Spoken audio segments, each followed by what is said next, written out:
रामकृष्ण हरी नाव का मी हरिभक्त नारायण महाराज बोलत मुंबई राधासाहेब महाराज हे सध्या पुण्यामधून आलेले आहे.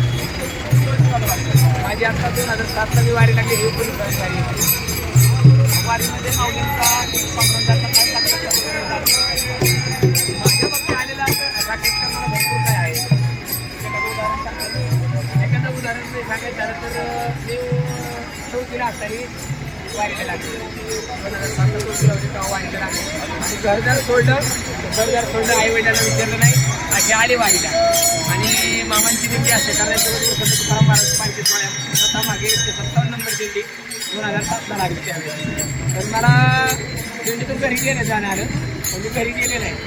पण पांडुरंगाचे काय म्हणत होतं मला घरी लावलं नाही. वडील आले होते मला हानमार करायला लागली दिंडीमध्ये. मी मागल्या पुढल्या दिंड्या रोखून धरल्या दिंडीला बोल प्रदक्षिणा मारत होते.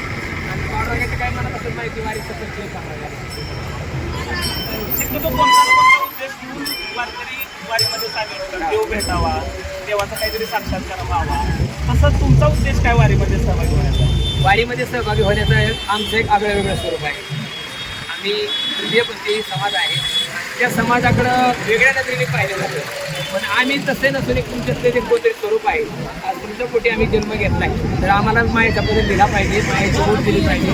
जसं सगळा समाज सगळ्यांना स्वीकारतो आम्हाला स्वीकारला पाहिजे. आणि आम्ही सुद्धा बदलण्याचा प्रयत्न केला आहे. आज जगद्गुरू संत तुकाराम महाराजांच्या सोहळ्यापुढे आता पुढे 13 नंबर दिंडी आमच्या गुरुवरेचं महामंडलेश्वर 1008 डॉक्टर महामंडलेश्वर मी राजमानी पुणेकर मिळाले. हे सध्या जगद्गुरू संत तुकाराम महाराजांच्या सोहळ्यामध्ये जातात.